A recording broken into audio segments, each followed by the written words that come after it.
magazine. Chaque événement est une pièce de mosaïque qui s'emboîte pour former une œuvre culturelle. Plus de 30 spectacles seront proposés, dont la moitié en accès gratuit, permettant à un large public de profiter de cette effervescence culturelle et familiale. Et bien sûr, vous pouvez retrouver plus d'informations sur ce festival Mosaïque sur le site Mosaïque. Attention, ça s'écrit mosaik.brussels. Brussels avec LS à la fin. Voilà, et d'autres idées sorties bien sûr avec Philippe et Sophie tout à l'heure, à partir de 15h. On va rejoindre d'ailleurs tout doucement le point info de 5h avec Manu Chao. Voici mes gustas tout ce matin.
De météo assez semblable à ceux des jours précédents, dans l'occasion d'ailleurs de la détailler avec Guillaume Kermans dans quelques instants, juste après votre point info de 5h sur Vivacité et sur Lune Télé. Cette semaine, Vivacité fête les papas avec une tondeuse robot Indigo S+ 500 Bosch pour jardin jusqu'à 500 mètres carrés. Pour tenter de la remporter, écoutez votre matinale régionale tout au long de cette semaine. Séance de rattrapage prévue aussi dans Viva Weekend. La vraie fête des papas, c'est sur Vivacité.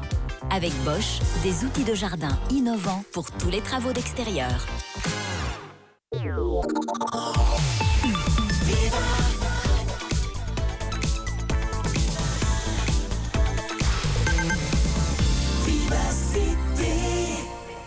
Il est 5h.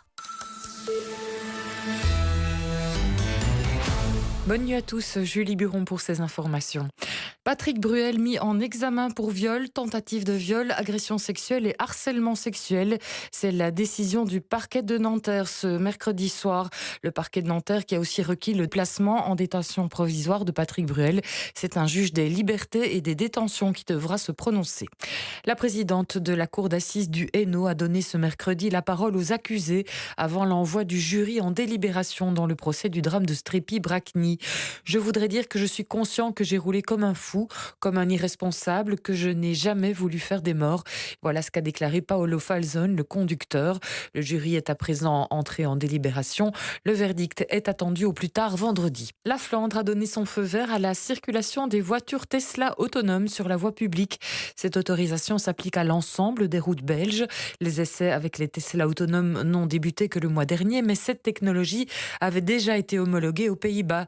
La Flandre a pu disposer de toutes les données de tests réalisés chez nos voisins néerlandais. Voilà pourquoi une période d'essai raccourcie a suffi. Le pape Léon XIV a affirmé ce mercredi soir que les chrétiens ne pouvaient pas se considérer comme tels s'ils étaient pour la guerre. Une référence à peine voilée à l'administration du président américain Donald Trump.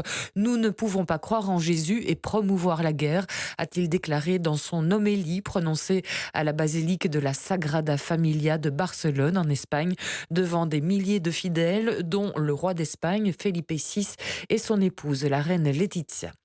La Coupe du monde de football démarre ce jeudi. Pour l'instant, il fait encore un peu frais dans la région de Seattle, aux États-Unis, mais le mercure va grimper en flèche ces prochains jours.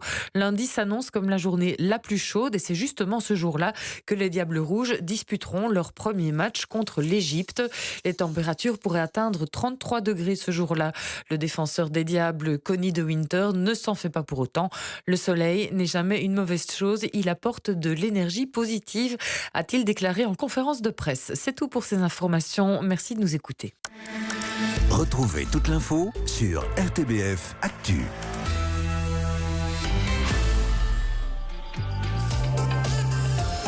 Et à 5h02, on va faire un petit point sur la météo. Bonjour Guillaume Kermans.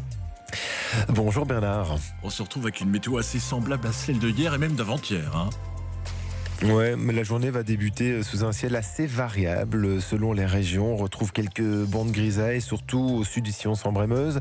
Alors qu'ailleurs, les éclaircies et quelques voiles nuageux dominent déjà. Les températures sont fraîches, avec souvent entre 6 et 9 degrés. En cours de matinée, le temps restera encore sec, avec de belles périodes ensoleillées par moments, même si les nuages commenceront progressivement à affluer depuis l'ouest. Cet après-midi, le ciel se couvrira davantage avec l'arrivée d'une nouvelle perturbation. Quelques faibles pluies feront d'abord leur apparition sur les régions occidentales avant de gagner progressivement l'intérieur du pays. Les températures atteindront 15 à 18 degrés avec un vent d'ouest à sud-ouest modéré. Puis pour ce soir et la nuit prochaine, il fera plus humide avec des pluies parfois continues, des pluies faibles. Ceci dit, ce vendredi s'annonce encore bien gris et souvent pluvieux. Le week-end verra ensuite un retour progressif d'un temps plus sec et plus lumineux avant une nette remontée des températures en début de semaine prochaine avec le retour des hautes pressions. Merci Guillaume, on vous retrouvera tout à l'heure à 5h25.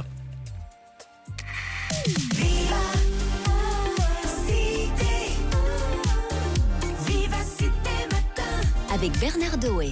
Bon début de journée, nous sommes jeudi le 11 juin. Aujourd'hui, nous fêtons les Barnabés avec un dicton du jour qui dit « Bleu fleuri à la Saint-Barnabé, présage d'abondance et de qualité ». Un soleil qui se lève à 5h29 ce matin et qui se couchera en fin de journée à 21h56. J'ai oublié de vous dire tout à l'heure qu'on va vous offrir le mug et la gourde métallique aux couleurs de vivacité lors de notre jeu de l'intro. On jouera à 5h35. Et puis, il y a des anniversaires aussi à souhaiter. On l'a découvert avec Stromae, Paul Kalkbrenner. Le DJ allemand fête ses 49 ans. Il y a aussi le pilote automobile français Jean Alesi aujourd'hui qui fête ses 62 ans. Et puis il était le Dr House dans la série TV. On l'a vu aussi au cinéma dans Les 100 Dalmatiens. L'acteur Hugh Laurie fête ses 67 ans. Voilà pour ce jeudi 11 juin. Très belle matinée. Courage à tous ceux qui sont